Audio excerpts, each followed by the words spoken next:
amigos, estamos llegando ya al final de la tercera jornada de esta 12ª versión de Expo Salud, que ha organizado con mucha dedicación PISA y YEL Events, así como también la comisión que ha participado intensamente en poder llevar a ustedes contenidos de interés y experiencias exitosas para que también puedan llevarse a sus establecimientos. Vamos a dar inicio entonces a nuestro último panel, que hemos denominado Calidad y Eficiencia en Salud. Hemos paseado por infraestructura, tecnologías, TI, inteligencia artificial, etcétera. Pero no sacamos nada con tener la mejor infraestructura, la mejor tecnología, si no entregamos calidad y eficiencia en nuestras atenciones. Así que para poder conversar sobre este y otros temas, queremos invitar a este escenario a la doctora Paula Daza Narbona. Ella es médica cirujana, es pediatra, ex subsecretaria de Salud Pública y por estos días directora ejecutiva del Centro de Políticas Públicas e Innovación en la Universidad del Desarrollo. Un fuerte aplauso para la doctora Daza.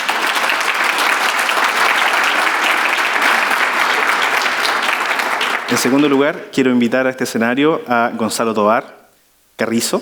Él es egresado de Derecho de la Universidad de Chile, participa en la Fundación Lupus Chile, es vocero de la Alianza Chilena de Agrupación de Pacientes y también está en este panel como representante de la sociedad civil.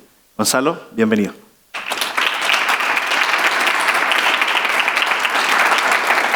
También queremos invitar a Daniela Zug Herrera. Ella es ingeniera comercial, es consultora en sus asociados, también tiene una amplia experiencia en inversiones y en políticas públicas en calidad y eficiencia en salud. Bienvenida, Daniela. Y finalmente quiero invitar a Nicolo Giglio. Él es oficial de Asuntos Económicos de la Comisión Económica para América Latina y el Caribe, CEPAL. Nicolo, bienvenido.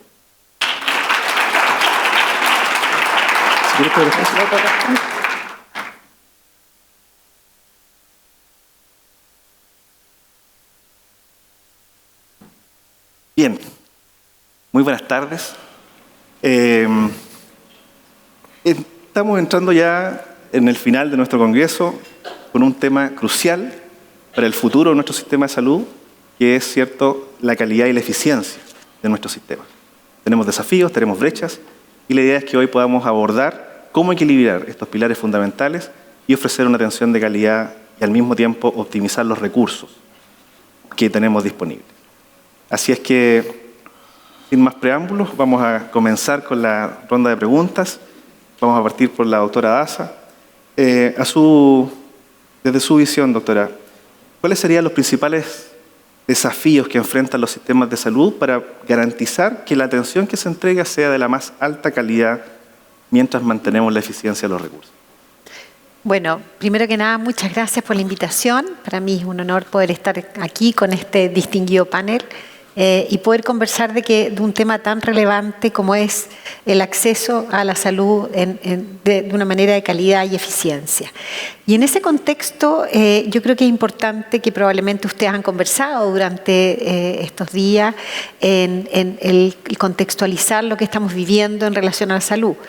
Obviamente estamos llegando a una etapa de la vida donde vivimos mucho más y eso es muy positivo. Chile tiene un promedio, ¿no es cierto?, de esperanza de vida dentro de la OSD de más de 80 años y eso es muy positivo, pero claramente llegamos tremendamente enfermos, ¿cierto? La alta tasa de enfermedades crónicas, hipertensión, diabetes, cáncer, obesidad, expande todos los días nuestro país y eso va a tener un impacto muy grande. Por otro lado, tenemos que ver el impacto que está teniendo la tecnología en nuestro país, que tiene impactos positivos en la gestión, tiene impactos positivos en la calidad de atención y en la eficiencia, pero obviamente también tiene un impacto en los costos. Y ese es otro elemento que tenemos que mirar, que es el aumento de los costos sustanciales que hemos tenido en salud y que vamos a seguir teniendo producto de la epidemiología que estamos teniendo, de la tecnología que estamos teniendo y producto probablemente también de las enfermedades que estamos teniendo. Habiendo dicho eso, yo creo que hoy día, con respecto a tu pregunta, ¿cuáles son los desafíos que tenemos? Y yo creo que nuestro gran desafío que tenemos por delante es el acceso con equidad. Yo creo que la equidad todavía sigue siendo uno de los temas que, a pesar que lo conversamos, que lo hablamos, que lo diagnosticamos, estamos muy lejos de alcanzarlo, por distintos motivos, que no quiero profundizarme en el tema, por distintos motivos, y claramente ahí tenemos desafíos del punto de vista de regulación, también de innovación y también de leyes que tenemos que implementar. El segundo elemento que a mí me parece muy importante como desafío es el gasto que estamos teniendo en salud. Hoy día Chile tiene más o menos un 9% del PIB se gasta en salud. Cuando uno mira a los países de la OECD, estamos algo sobre el promedio es 8,8%, pero claramente cuando vemos cómo gastamos esos recursos en salud, vemos que el gasto de bolsillo en nuestro país es uno de los más altos de la OECD. ¿Qué significa eso? Que las personas destinan de su ingreso en salud, un 30% de los gastos en salud vienen de gasto de bolsillo, y eso tiene un impacto no solamente en la equidad, en el acceso, sino que también empobrece a nuestras familias. Por lo tanto, ahí tenemos un tremendo desafío que es el gasto en salud. El tercer elemento que a mí me parece como desafío es el recurso humano.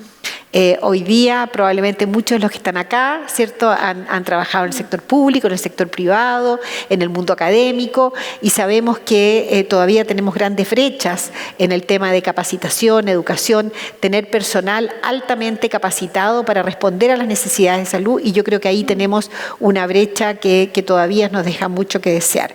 El otro elemento es la tecnología. Probablemente ya no han hablado, me imagino, en otros paneles con más profundidad. Y cuando uno vemos cómo se ha ido incorporando la tecnología, cómo se han ido incorporando las empresas y cómo va la regulación, claramente la tecnología va a un nivel y una velocidad mucho más rápido de lo que va cómo estamos regulando, normando la tecnología. Y acá probablemente se va a conversar más adelante el tema de la integración de la tecnología. Hoy día necesitamos integrar los sistemas de salud. Yo estuve hace poco, unas semanas atrás, en Inglaterra, y estuve escuchando a las personas que incorporaron el sistema tecnológico digital en Estonia.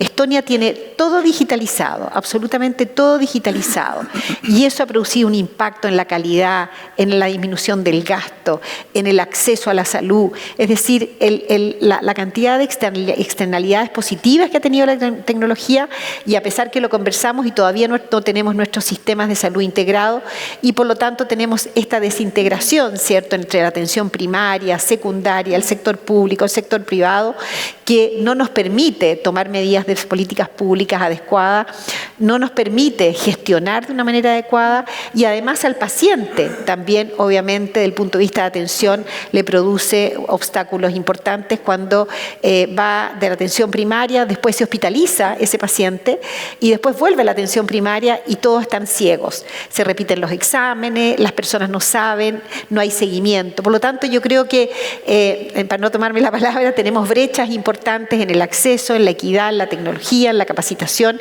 y por supuesto que creo que el financiamiento da para una larga conversación. Sin duda. Daniela, también desde tu experiencia como consultora, como referente en temas presupuestarios, ¿son necesarios más recursos? Sin duda, pero ¿es ese el pilar fundamental o también tenemos que entrar a modificar procesos, entrar al diseño? Claro.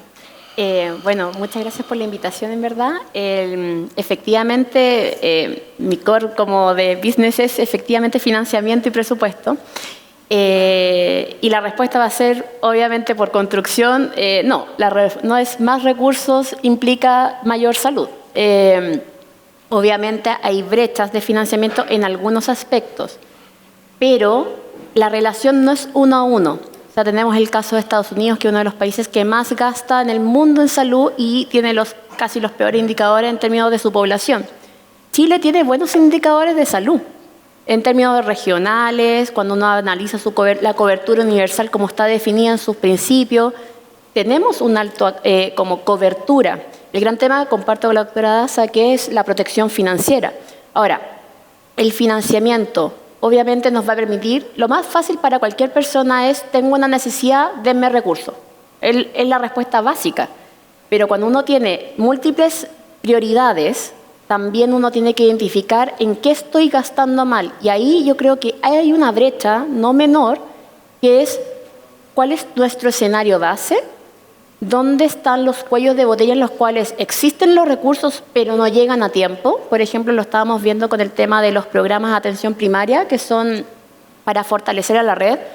Y tú tienes los recursos desde el 1 de enero, los tienes en papel, pero no llegan al establecimiento hasta julio o septiembre. Por lo tanto, no logro ejecutar y no significa que no hayan estado los recursos. Entonces hay un tema no menor de identificar brechas de financiamiento verdaderas, otras que son de mal uso de los recursos y falta una evaluación en general. Lo que uno ve es que hablamos de brechas, pero no sabemos cuánto es la magnitud de la brecha o en qué está la brecha. Queremos más personal. No, hay que ingresar más personal a la dotación del sector público. No se puede reasignar. ¿Está efectivamente el equilibrio correcto entre el equipo funcionario? Y la respuesta va a ser que no. Entonces, yo creo que, por supuesto, lo más fácil es decir, necesito más recursos. Es como cualquier casa, ¿no es cierto? Quiero gastar más. Todos queremos gastar más. Pero en este mundo, el Ministerio de Salud, o salud en general, no es el único sector social con necesidades. Entonces eso también implica que hay que evaluar muy bien que el recurso adicional que uno está inyectando en el sector salud rinda lo que tiene que rendir. Entonces yo creo que el paso previo es realmente reflexionar qué es lo que te hace falta, qué es lo que tú quieres llegar, qué es lo que ya tienes y la verdad eliminar lo que estás haciendo mal. Y eso creo que nos falta muchísimo para avanzar, que es reflexionar en qué gasto y cómo lo gasto y qué rinde, y ser sincero también en cuando uno dice una política pública no me funcionó, eliminarla. Eso creo que es el mensaje, falta mucha evaluación. Entonces lo más fácil es inyectemos más recursos. Total, eso se ve bonito. Muchas gracias. Gonzalo, y desde el punto de vista de la sociedad civil, ¿cómo ves tú, cómo ven ustedes los desafíos en cuanto a la calidad de la atención que reciben los pacientes? Hoy día, bueno, primero que todo, muchas gracias por la invitación nuevamente. Me ha tocado estar participando en esta y en el evento anterior de Expo Salud, representando a la sociedad civil, así que agradecer que estos espacios se abran para los usuarios y los ciudadanos. Respecto a las brechas y a las necesidades de calidad, aquí hemos escuchado todos los parámetros objetivos, más metros cuadrados, mejores salas, mejores tiempos de espera, mejor derivación, pero también nosotros como usuarios, como pacientes, como organizaciones civiles de la sociedad civil organizada en torno a salud, necesitamos también el factor humano, una mejor humanización del trato, una mejor transparencia y recrear y rearmar las confianzas con el sistema. Hoy día cuando escuchamos todas estas irregularidades, por ejemplo, en los tiempos de espera, eso rompe la confianza pública, por lo tanto tenemos que el sistema se tiene que volver a abrir con los usuarios, crear mecanismos efectivos de participación ciudadana donde se puedan traspasar estos miedos, estas inseguridades y donde el prestador, el hospital, el sistema nos pueda dar una atención de calidad en parámetros objetivos, pero también con una humanización del trato que es súper necesaria. Finalmente, yo por ejemplo soy de Viña y a pesar de estar a 1,5 horas de Santiago, uno nota la diferencia de servicio y de prestaciones de salud y de disponibilidad. Por lo tanto, todo Viña viene a Santiago cada vez que lo necesita por una segunda opinión, para ver a un especialista que está en Santiago, no está en Viña, para ver un examen, qué sé yo. De repente la gente gasta de bolsillo, como decían aquí la doctora Daza, pero a mí no me sirve gastar de bolsillo si finalmente la atención que me está dando la otra persona, que también es un ser humano, es una atención mecánica. Entonces necesitamos que haya una mayor humanización del trato y que hayan parámetros también más subjetivos de medir la calidad. Muchas gracias. Nicolo, y si nos ponemos con una visión más regional a nivel de continente, ¿cómo estamos en Chile con respecto al gasto y al resultado en calidad en salud en nuestro servicio público? A ver, primero, otra vez, igual que todo, muchas gracias por la invitación. Yo voy a hacer como el primer disclaimer acá. Cuando venía para acá, decía, yo voy a estar un poco como pez fuera del agua, ¿ya? Porque mi área no es el área de servicios, los servicios de salud, el área productiva. Entonces, sin querer hacer un fenicio demasiado largo, quería como colocar un poco la mirada productiva, que creo que falta un poco en esta conversación, que es por el lado de que se habla de acceso a salud, se habla de calidad de servicio, se habla de atención, etcétera, pero nadie está preocupado de dónde provienen esos productos o esa tecnología, en el sentido de si son producidos localmente o si son importados. La preocupación es que cumplan con ciertas normas que están definidas por las agencias reguladoras y que tengan las condiciones para prestar las prestaciones que se dan a un precio dado. Sin embargo, durante la pandemia nos empezamos a preocupar de que junto con cuando se rompieron las cadenas de suministro, nos empezamos a dar cuenta que el hecho de no tener una producción local de algunos elementos tenía consecuencias. Primero fueron las mascarillas, después fueron los ventiladores mecánicos, después fueron las vacunas. Chile destacó comercialmente. Chile fue de los que respondió más rápido y sin tener producción de ninguno de esos elementos pudo acceder. Sin embargo, otros países no pudieron y eso tuvo consecuencias. Y aquellos países que tenían una cierta base productiva pudieron responder mejor a esos requerimientos. Y en América Latina, obviamente, destaca Brasil. Brasil, con capacidad propia, vacunó el 50% de las vacunas COVID fueron fabricadas en Brasil para su propia población.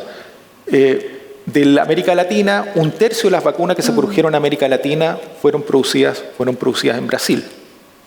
Entonces, la pregunta es si es que Chile, para mejorar los servicios, para mejorar la calidad de atención, necesita o no necesita tener producción local en algunos espacios.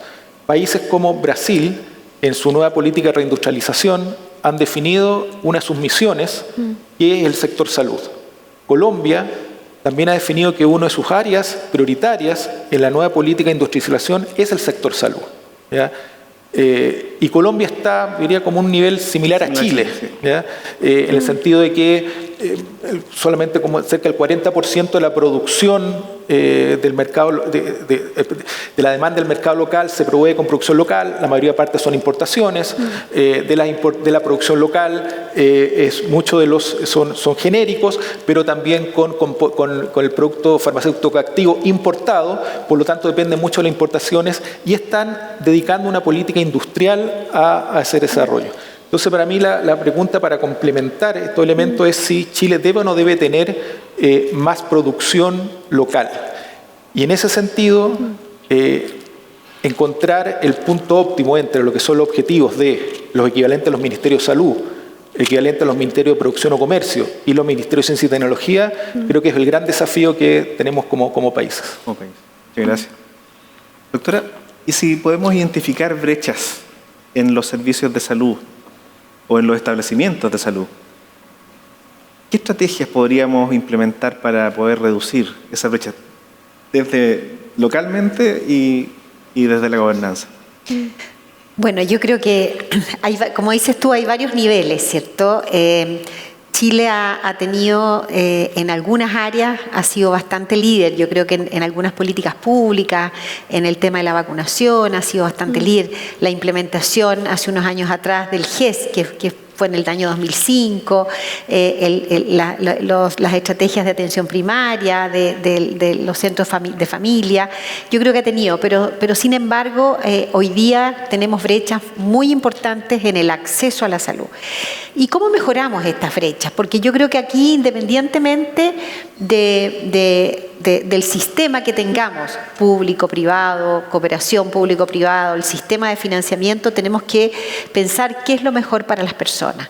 Y en ese contexto, hoy día tenemos brechas muy importantes, primero que nada, en el acceso a la atención primaria. Yo creo que la atención primaria es la puerta de entrada de toda persona a nivel de salud y es ahí donde tenemos tremendos desafíos para mejorar la calidad de atención. Hay informes, hay muchos informes, hay un informe de la Comisión de Salud, de la Comisión Nacional de Productividad, que muestra cuáles son las brechas que están en la atención primaria. Primero que nada, el sistema de atención primaria tiene un 50% de los profesionales que debería tener. El segundo tema es el acceso a tecnología. Hay centros de atención primaria que no tienen internet o que tienen de mala calidad. La formación de los profesionales de salud, la capacitación, la formación en tecnología de información. Y el cuarto elemento es la resolución en la atención primaria. Yo creo que tenemos que tener y dar ese salto a tener una atención primaria mucho más resolutiva en todos lugares, en todas partes. Pero además nosotros tenemos brechas geográficas. Tenemos brechas geográficas gigantescas, probablemente no vamos a tener el último especialista en ciertos lugares porque no tenemos esa cantidad de especialistas y probablemente ahí donde tenemos que fortalecer de una manera muy importante, y yo creo que se ha hecho, pero que creo que hay que avanzar con más urgencia, es hospital digital. Yo creo que la atención a distancia, desde el punto de vista de la telemedicina, el telediagnóstico, va a permitir, ¿cierto?, mejorar el acceso en esos aspectos. Entonces yo creo que lo primero es la atención primaria, tener una atención primaria robusta que permita un acceso más rápido y la resolución para disminuir, ¿cierto?, el traslado a la atención secundaria. Sabemos que cualquier especialista, cualquier cirugía, cualquier atención, cualquier procedimiento, Alex, que necesitamos termina en el hospital. Entonces, yo creo que tenemos que avanzar en que todos estos conceptos, cirugía ambulatoria, pueda avanzar en la atención primaria. El segundo elemento que a mí me parece muy importante y que es urgente y que se ha hecho gobierno tras gobierno, pero no hemos avanzado, es la integración de la ficha clínica. Mientras no integremos la ficha clínica, al menos en el sector público, porque lo ideal sería integrar la ficha clínica público-privada, va a ser mucho más difícil hacer gestión o mirando el vaso medio lleno. Si integramos las fichas clínicas de todo el sector público, atención primaria, secundaria, terciaria, no solamente vamos a poder gestionar mejor ese paciente, lo vamos a poder acompañar a ese paciente, probablemente vamos a poder gestionar mejor las listas de espera.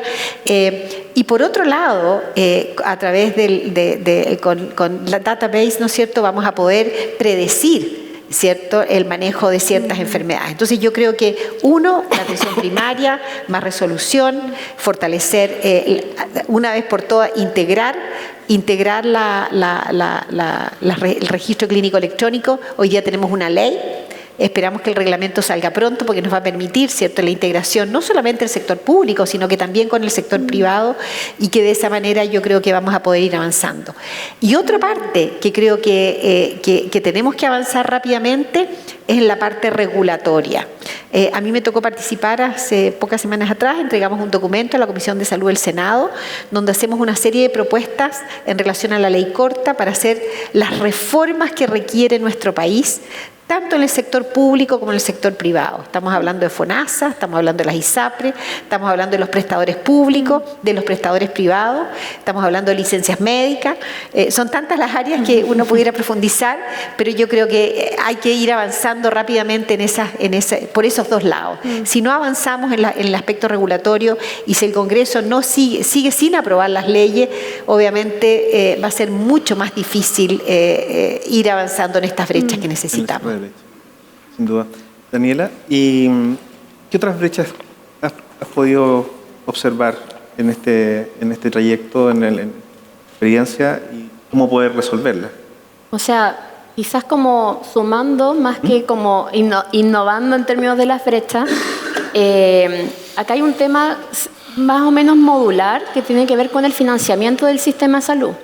En términos de que le estamos pidiendo, por ejemplo, a la atención primaria muchas cosas, que sea más resolutiva, que tenga más personal, que tenga más equipamiento, pero ¿cuál es el compromiso de financiamiento respecto de eso? Y eso va de la base de decir, tenemos una atención primaria municipal con aporte estatal que no es 50 y 50, ¿ya? Por lo tanto, ahí se genera desde la base, desde la génesis, va a haber inequidad territorial, va a haber diferencia entre la atención primaria. van a tener establecimientos muy distintos. Entonces, si uno dice una brecha, tenemos brecha de o sea, si partimos como por niveles, nivel 1, brecha desde la infraestructura para arriba. O sea, hay localidades donde no hay centros, ya que obviamente ojalá exista la alternativa digital o los turnos, etcétera.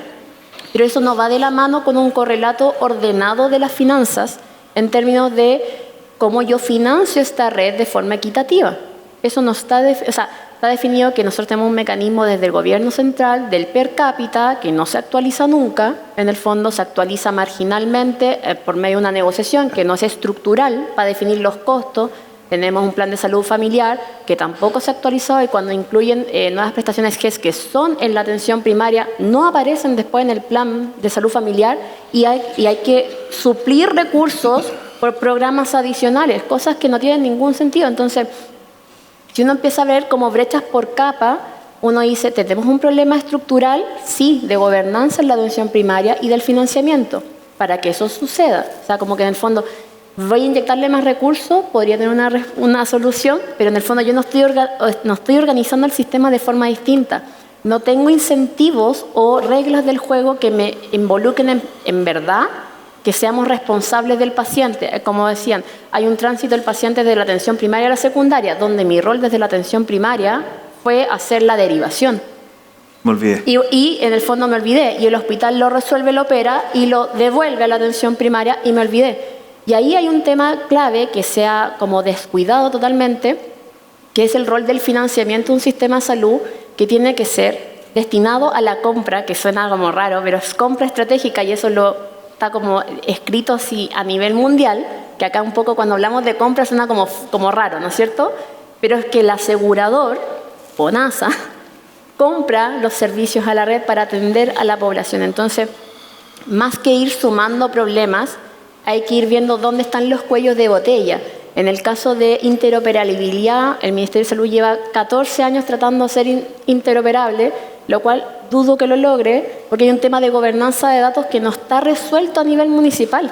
Entonces, hay temas que van más allá de lo que es sanitario, así como inversiones que son sumamente lentas las que ejecuta el Ministerio de Salud, cuando podrían haber otras alternativas. Entonces, uno dice también cómo vamos destrabando esto, en el sentido de ir ordenando cuáles son las funciones de cada entidad dentro del sector público. Quizás es más adecuado para ver gobernanza de datos a nivel global y que eso después tenga una adaptación al Ministerio de Salud. No es el propio Ministerio de Salud, sino que es a nivel aún más grande que puede ser quizá el Ministerio de la Ciencia. Inversiones, lo mismo. Tenemos un problema de que la ejecución es sumamente lenta.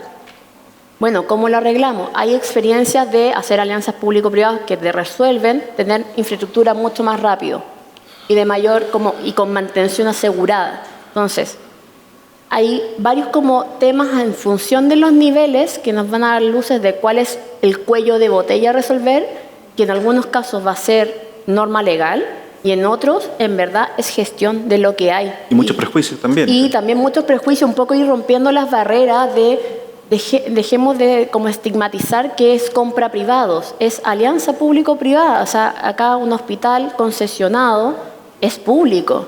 Entonces, en el fondo hay muchos tabús que te limitan efectivamente a tomar decisiones que nos permitan avanzar de forma más rápida. Eso creo en síntesis. Muchas gracias. Gonzalo, y con respecto a las nuevas tecnologías,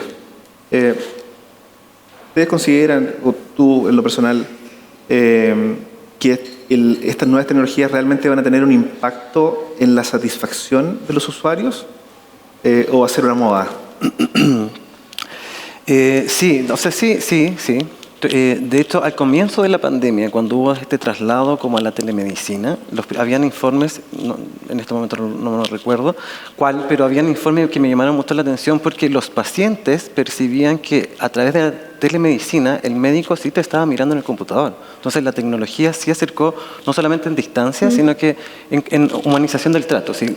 Porque si yo entro a la consulta, el médico está sentado mirando un papel, la receta, haciendo una receta, mirando resultados, y en la telemedicina habían pacientes y habían estudios internacionales que encontraban que los pacientes percibían una mayor entendimiento con el médico porque te estaba mirando a los ojos a la cámara. Entonces, ahí hay un acercamiento de las nuevas tecnologías. Las nuevas tecnologías hoy día han permitido, por ejemplo, que en algunos servicios los pacientes no tengan que llegar en la mañana a tomar una hora a la farmacia, sino que puedan agendar un retiro de fármacos y en 15 minutos tengan el despacho de los medicamentos o el despacho a casa o a través de una máquina expendedora. Entonces, efectivamente, hoy día las tecnologías permiten una facilitación.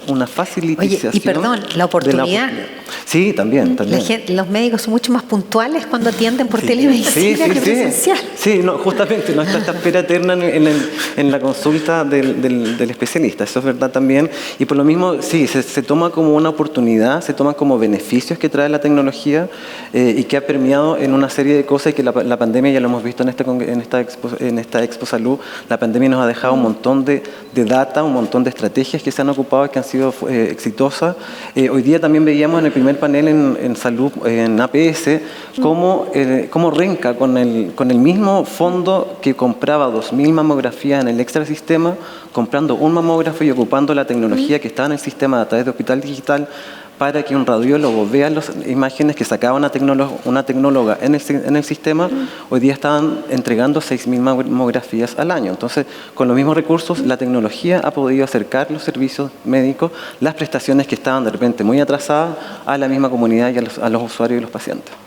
Muchas gracias. Y a nivel latinoamericano, Nicolò, ¿cómo estamos? ¿La tecnología está resolviendo el problema de calidad en la atención sanitaria?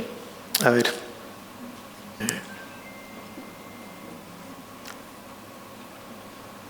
En el ámbito que yo trabajo, hablamos de la industria manufacturera de la salud, que incluye tanto lo que es productos farmacéuticos como dispositivos médicos.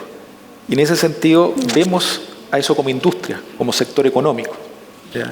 Y lo que está pasando ahí no es muy distinto a lo que está pasando en otras áreas. O sea, la digitalización, la transformación digital corta a todos los sectores, los corta de formas distintas, pero los avances que están ocurriendo en otros sectores con temas de eficiencia son los mismos que están ocurriendo en salud, pero también todo lo que es el uso de nuevas tecnologías, inteligencia artificial, electrónica, es algo que está ocurriendo y está permeando la industria. Ahora, en América Latina, en ese sentido, Chile no está a la cabeza. Chile es un buen usuario, ¿ya? Pero no es un buen fabricante, ¿ya? A mí me tocó visitar 2 o 3 empresas en Córdoba, en Argentina, por ejemplo, ¿ya? Una de desfibriladores, otra de respiradores mecánicos y otra de estimuladores eléctricos para recuperación, ¿ya? Y son industrias que están compitiendo, que están desarrollándose con todos los problemas que hay con todos los problemas que tienen en Argentina, ¿ya? De acceso a divisa, de que no pueden importar, y todos se las han ingeniado para poder competir en esos mercados. Pero lo interesante de ello es que ellos dicen, mira, nosotros nos cuesta competir con las importaciones, ¿ya? Pero la ventaja es que tenemos un servicio al cliente que, o sea, hay un problema en un hospital, a los 10 minutos podemos estar allá revisando qué es lo que pasa en el aparato y no estar esperando que lo atiendan en un call center de servicio técnico.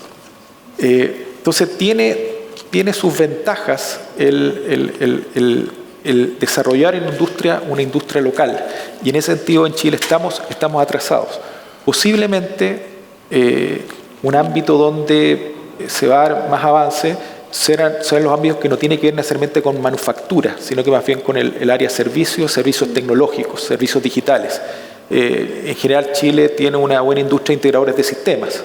Eso que se traslada al área de salud no sería algo raro. Todos los avances en inteligencia artificial también. Chile tiene buena capacidad de diseño, pero se sigue mandando fabricar a China. Países como, desde el punto de vista de dispositivos médicos, los más avanzados, lo que tienen una industria más grande, pero muy ligado a empresas extranjeras que se instalan, es México, Costa Rica y República Dominicana. Esos son los únicos 3 países que tienen un saldo comercial positivo en cuanto a equipamiento médico. Manufactura a nivel de metalmecánica o electrónica creo que es casi inexistente acá en Chile, y otros países están empezando, como decía, a desarrollar esa industria con incentivos, con propuestas y con políticas desde los ministerios de industria, los ministerios de comercio. Y posiblemente el caso más interesante sea el de Brasil, porque esa mirada de política industrial está enraizada en el Ministerio de Salud. ¿Ya? El Ministerio de Salud desarrolló el concepto de complejo económico industrial de la salud, ¿ya? Donde ven que la mejor forma de satisfacer las necesidades de salud de la población es teniendo producción local. ¿Ya? Y eso para decir que no importa lo que me preguntes, voy a volver a lo mismo, siempre. No, muy bien, muy bien. Muchísimas gracias. Doctora Daza, lo voy a poner en un escenario hipotético. No. Pero hablemos de políticas públicas. Hablemos de políticas públicas y de cómo estas pueden mejorar la calidad y la eficiencia en el sistema de salud. ¿Basta con la ley de derechos y deberes del paciente, por ejemplo, con que diga expresamente que el usuario tiene derecho a recibir una atención de calidad segura o hace falta más? No, yo creo que de todas maneras requiere hacer cambios importantes en el tema normativo, regulatorio, porque la salud es dinámica, la salud ha ido cambiando. Nosotros lo vivimos todos en la pandemia, en una situación de emergencia, se tuvieron que desarrollar muchas normativas, regulaciones, ¿cierto?, que no estaban muchas de ellas que han quedado y han producido un impacto positivo. Y en ese contexto yo creo que los cambios regulatorios y normativos tienen que ir en cómo hacemos que las personas, ¿cierto?, tengan una mejor salud, un acceso oportuno, de calidad, financieramente accesible, ¿cierto?, y con equidad. Y en ese contexto yo creo que todos los actores son muy relevantes. Y las normativas tienen que ir a incentivar que no solamente los pacientes sean atendidos, ¿no es cierto?, de una manera cercana, ágil, sino que en forma eficiente y ágil. Y ahí requiere poner los incentivos en los lugares y en los profesionales adecuados. Hoy día los prestadores públicos no tienen incentivos definidos para ser más eficientes, ¿cierto? O sea, basta de ver los resultados de la eficiencia en los hospitales públicos. Salió hace poco tiempo atrás, hace unos días atrás, un informe de la Universidad San Sebastián que mostraba la diferencia de la eficiencia de los distintos servicios de salud en nuestro país. ¿Y por qué unos servicios eran más eficientes y por qué en otros los obstáculos estaban en distintas partes? Entonces, lo primero, yo creo que tenemos que hacer los cambios normativos y regulatorios para poner los incentivos en los lugares adecuados. ¿Cómo hacemos para que los prestadores públicos, donde hemos duplicado el presupuesto en los últimos 10 años y la producción no ha aumentado más de un 15%, se dice que en los últimos 5 años ha aumentado en un 40% el presupuesto y la producción no ha aumentado en igual medida? ¿Cómo hacemos para que sean más eficientes esos hospitales? Porque la eficiencia está relacionada con una mejor calidad de atención, ¿cierto? Si yo atiendo mejor, tengo mejor tecnología, soy más eficiente en el proceso, probablemente voy a tener mejores resultados. Y ahí es muy importante, para que eso ocurra, es que tenemos que fortalecer al gran asegurador público que es FONASA. FONASA hoy día se dice que es un asegurador público, pero la verdad que es un pagador, no funciona como seguro de salud, porque no le garantiza a las personas el acceso oportuno de calidad segura, ¿cierto? Le paga a los hospitales, le pasa recursos a la atención primaria, pero no le garantiza. Entonces tenemos que hacer una reforma que permita darle las atribuciones a FONASA, que es el asegurador hoy día de más del 80% de la población, para que esa población sienta que su seguro de salud le garantiza una atención de calidad y oportuna. Y por lo tanto yo creo que eso es importante. Lo segundo, yo creo que FONASA tiene que tener injerencia para darle incentivos a los hospitales públicos, por lo tanto a los profesionales que trabajan ahí, para ser más eficiente en el proceso. Los pabellones tienen una eficiencia de 52%, se decía, más o menos. O sea, un 48% no funciona por distintos motivos. ¿Cómo hacemos que eso sí ocurra? Entonces yo creo que ahí requerimos cambios importantes para poner los incentivos adecuados. Yo estaba leyendo ahora que estuve leyendo un poco en relación a la eficiencia, cómo la tecnología puede incidir en la calidad de atención. Y ahí también hay que poner incentivos. Por ejemplo, en Estados Unidos hay un programa, no sé si lo conocen, que se llama Meaningful Use. ¿Y qué significa este programa? Este programa, es increíble cómo funciona el hombre, incentiva a los profesionales médicos a que registren adecuadamente en el registro clínico electrónico. Porque si no, nos registramos adecuadamente, porque si tenemos buena información vamos a poder hacer mejores políticas públicas. Entonces, incentiva a los médicos financieramente para que registren bien en el registro clínico electrónico y eso va a incidir en la calidad de atención. Entonces, yo creo que en términos generales tenemos que hacer cambios regulatorios, normativos, tenemos que crear un plan universal de beneficio, que las personas que están en el seguro público, en el seguro privado, independientemente de quién financie, que todos sepamos que cuáles son nuestras garantías de atención.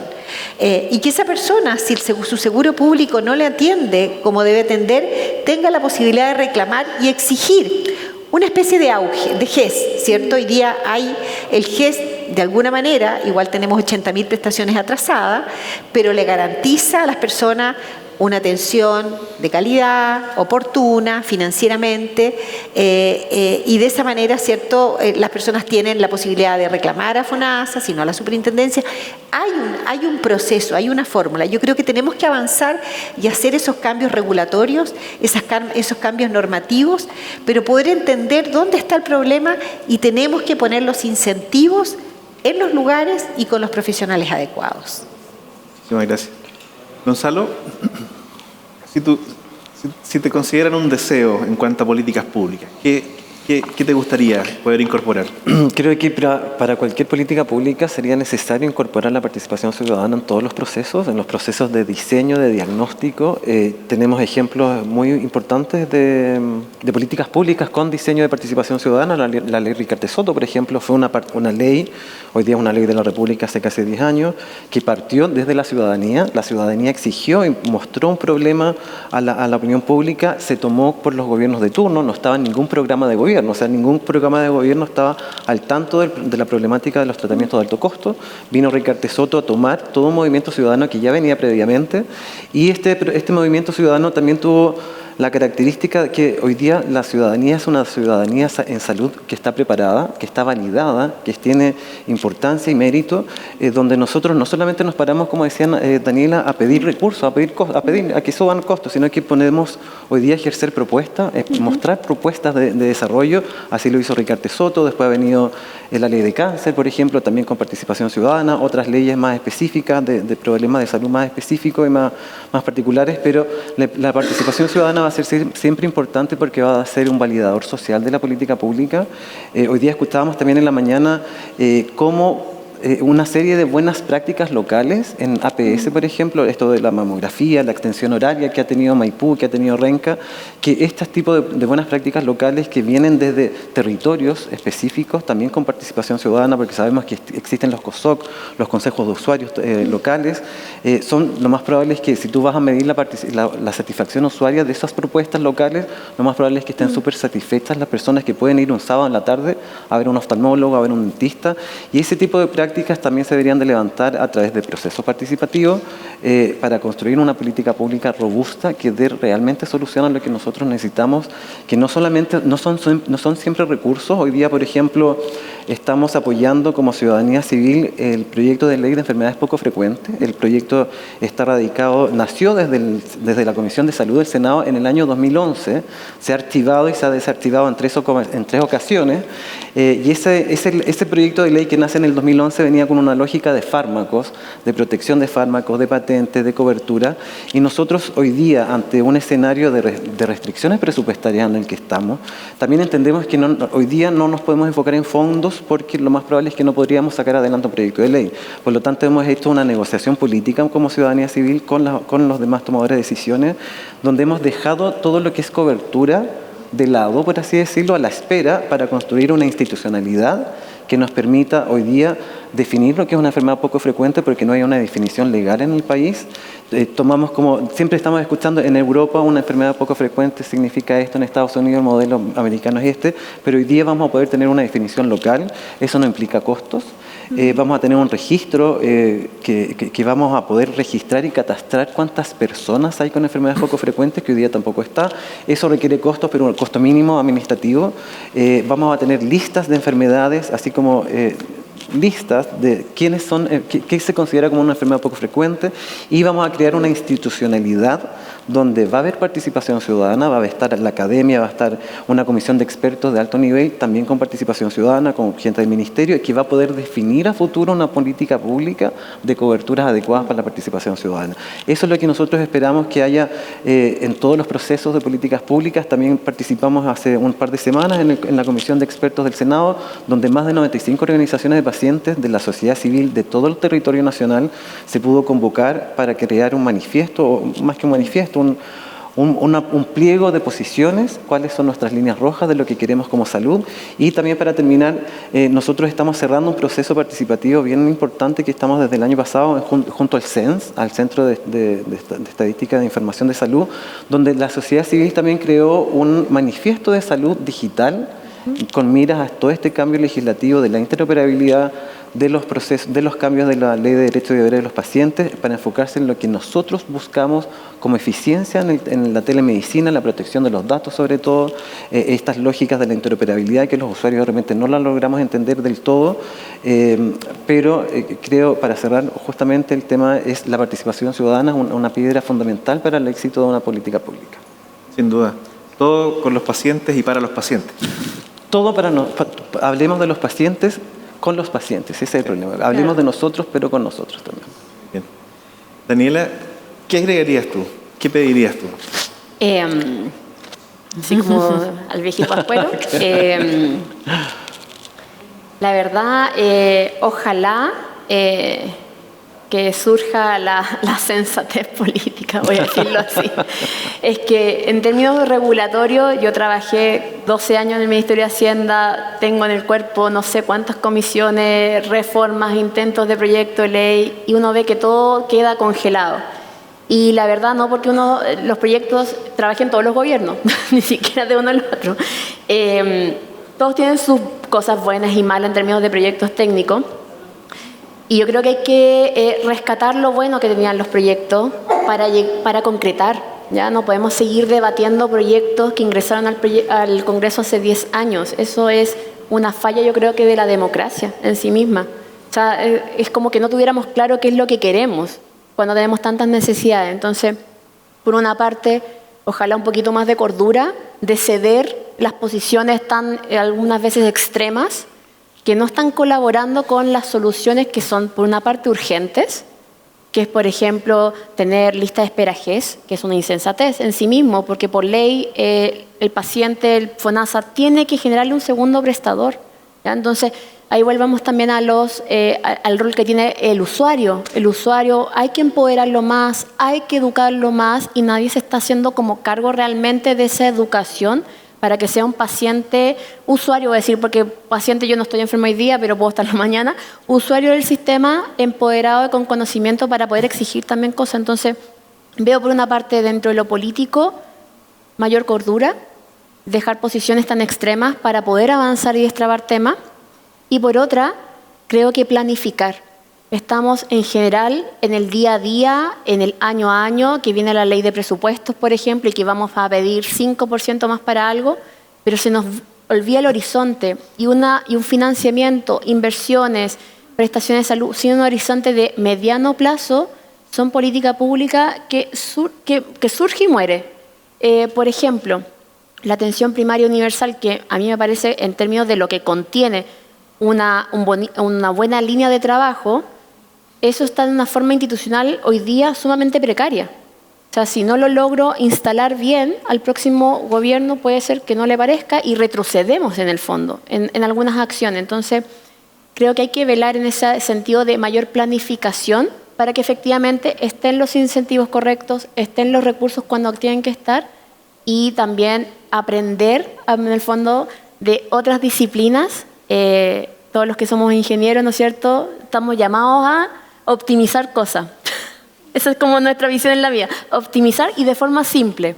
Creo que falta esa mirada también más multidisciplinaria, concuerdo con Nicolás, de esa mirada más productiva, más que del gasto.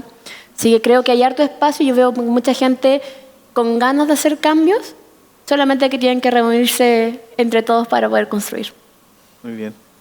Nicolás, ¿y si dejamos de lado la productividad? Tú ya sabes cuál va a ser la respuesta, así que está lo mismo la pregunta. Pero, ¿qué podríamos agregar? Como además de un compromiso del Estado, más que del gobierno, del Estado por desarrollar la industria local. Pero, ¿qué le podríamos agregar como política pública? A ver, yo creo que la salud como industria tiene 2 o 3 características que las hacen diferente de otras. Uno, es altamente intensiva en investigación y desarrollo, ¿ya?, para los que son la generación de nuevos medicamentos, así también en algunos dispositivos médicos. Por lo tanto, los sistemas de propiedad intelectual son relevantes. Es altamente regulada, posiblemente una de las más reguladas en el mundo. Y los gobiernos son aglutinadores de demanda, ¿ya? Entonces, si uno toma algunos de esos elementos y los transforma en políticas públicas, tienes ciertos elementos con los cuales puedes intervenir. Una de las cosas que pasa es que las entidades reguladoras de salud pública y sus equivalentes, pongo solamente el nombre para mencionar el resto de los países, en general no se ven como parte de una dinámica económica, sino que su rol es solamente el asegurarse de que los medicamentos o los dispositivos médicos que ingresan al mercado cumplan con las regulaciones y salvaguardar la seguridad del uso humano. Sin embargo, en algunos países hay retraso de 3 años en que puede ingresar un nuevo medicamento. Y eso afecta completamente las decisiones de inversión y las decisiones económicas de una empresa. La falta de homologaciones o reconocimientos entre entidades reguladoras de países dificulta el comercio y dificulta la integración productiva. Por otra parte, la posibilidad de usar el poder de compra del Estado en forma positiva, uno puede hacer políticas públicas generando mercados y poderes de compra.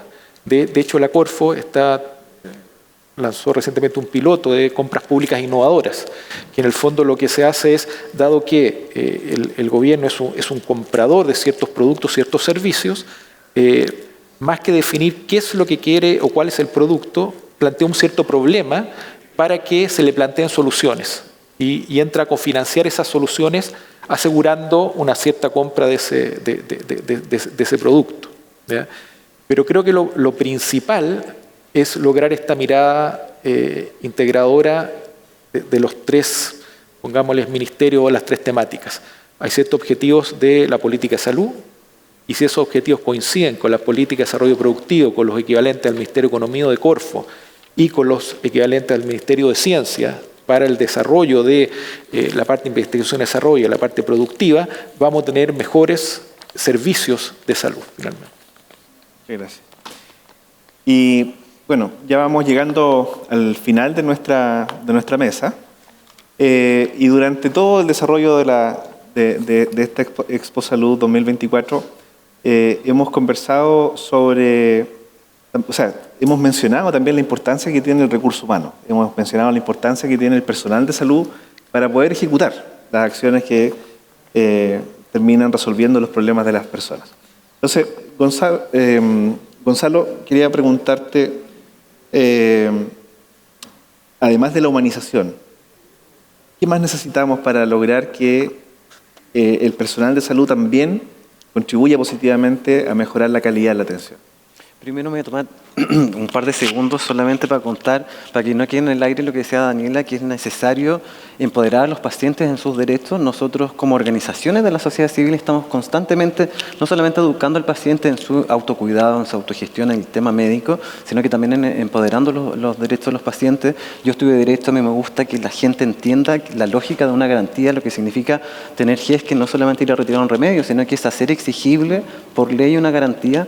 Así que claro, nosotros nosotros nos dedicamos, en particular como lupus y como paciente reumático en general, estuvimos en el hospital de Temuco la semana pasada, vamos a estar en el hospital de Maule a fin de mes, en el mes anterior estuvimos en La Serena, etcétera. Vamos con las comunidades explicándole y empoderando en sus derechos cómo hacer exigible y cómo transitar en esta ruta del paciente que de repente es bastante complejo.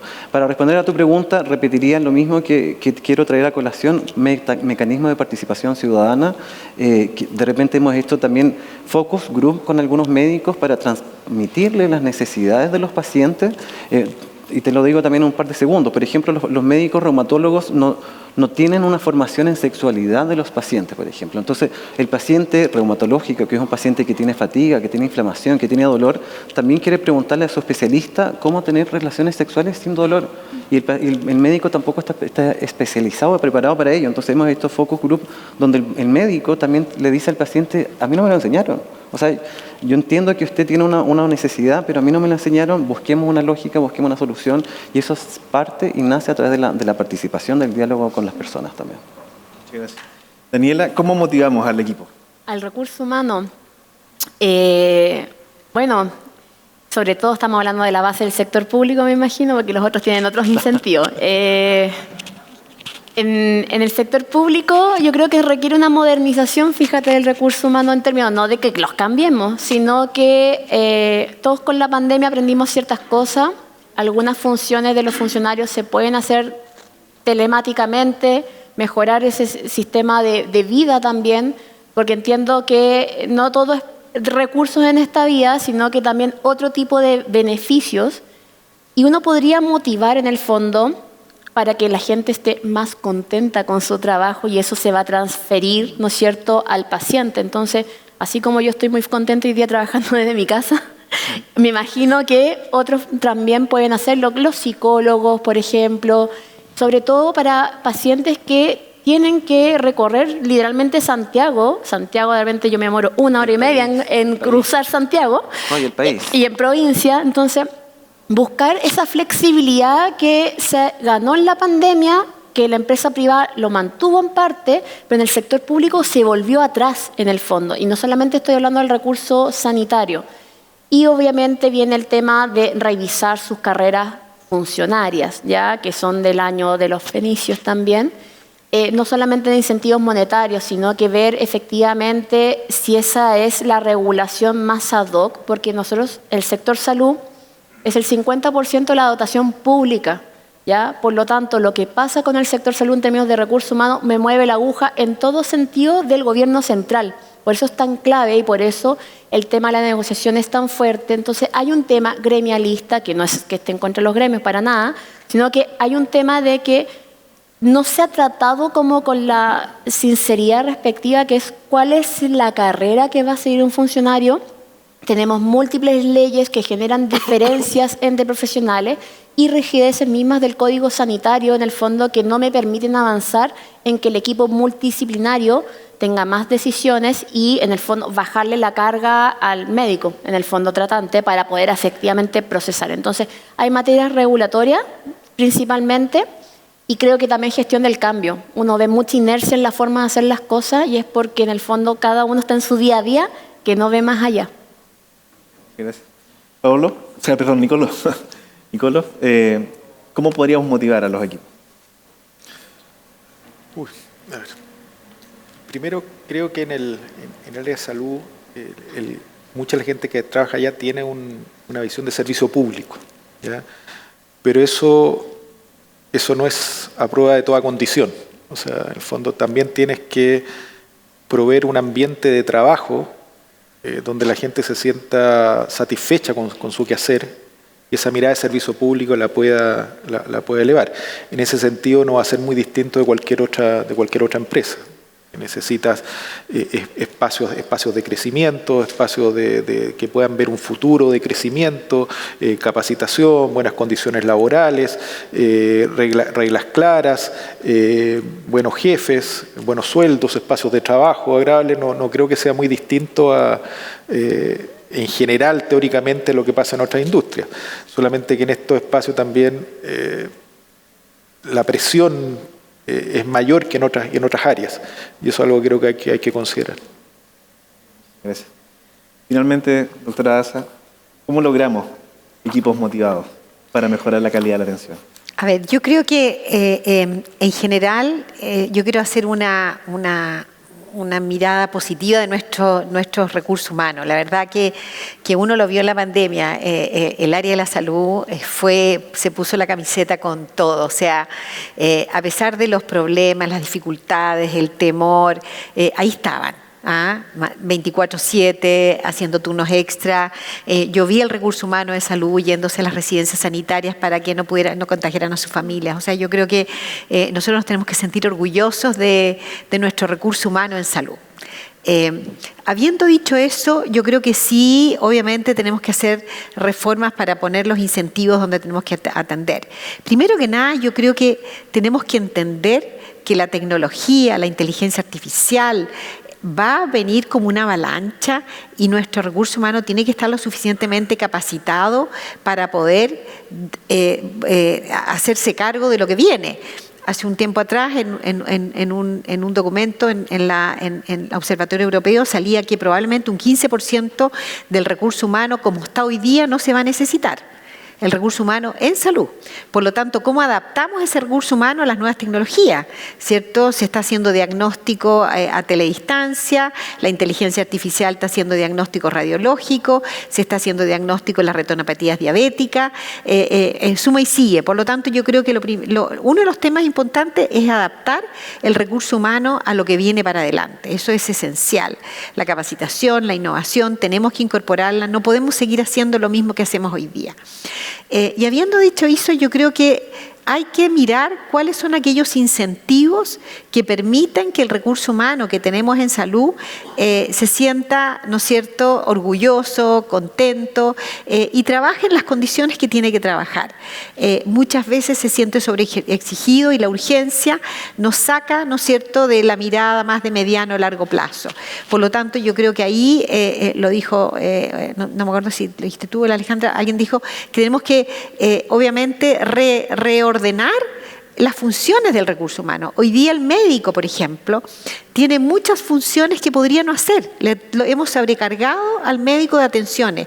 El médico en 15 a 20 minutos no solamente tiene que interrogar al paciente, tiene que atender al paciente, tiene que darle las indicaciones al paciente, tiene que llenar esa serie de documentos administrativos que la licencia médica, que el permiso, suma y sigue. Por lo tanto, otros países lo que han hecho es liberar al máximo al médico de aquellas funciones que no son esencialmente funciones de él y que las haga otro profesional. Yo creo que también el código sanitario es fundamental. Hay muchas labores que realizan los médicos que lo pueden hacer las enfermeras, que lo pueden hacer los tecnólogos médicos, con los incentivos financieros que requiere. Por lo tanto, yo creo que tenemos que reordenar las funciones de nuestros profesionales de salud para poder garantizarles finalmente lo que todos queremos, que es una atención de calidad. Hoy día el Código Sanitario no lo hemos modificado, se ha hablado, se ha dicho, pero ahí está. Y lo mismo dijeron con las leyes, llevamos 15 años discutiendo las reformas de salud del sector público y del sector privado y no hemos llegado a ningún acuerdo. Yo contarles que la Comisión de Salud armó 2 comités técnicos. La voluntad de esos comités técnicos que tuvo, me tocó participar en 2 de ellas, visiones políticas distintas del gobierno y de la oposición. Y llegamos en la primera comité a más de 65 propuestas de acuerdo. 65 propuestas que políticamente estamos de acuerdo para poder sacarlas adelante. Por lo tanto, hay maneras de llegar a acuerdos y de avanzar en las reformas que queremos hacer en Chile con un solo objetivo: darle mejor salud a nuestros ciudadanos y principalmente a los más vulnerables, que son los que finalmente se ven más afectados. Así que yo creo que hay que mirar para adelante, pero obviamente tenemos que poner los incentivos adecuados donde corresponden. Bien, muchísimas gracias, doctora. Y amigas y amigos, hemos analizado cómo, a pesar de los desafíos existentes, tenemos un potencial enorme para poder mejorar tanto la calidad y también la eficiencia en el uso de los recursos de nuestros sistemas de salud. Si logramos integrar tecnología, sin duda, vamos a poder hacer que estas políticas públicas que existen sean realmente efectivas y, además, si incorporamos la formación continua de nuestros profesionales, el logro de los objetivos está a la vuelta de la esquina. Nuestro objetivo no es solo curar, no es solo sanar, sino que también hacerlo de manera eficiente y sostenible. La calidad de la atención no es un lujo, sino que es un derecho, y desde las más altas esferas, desde los que formulan las políticas hasta los que trabajamos día a día con los pacientes, es nuestra obligación. Así que muchísimas gracias por ser parte de este gran esfuerzo, muchísimas gracias a ustedes por ser parte de Expo Salud 2024, un gran aplauso para nuestro panel y muchísimas gracias.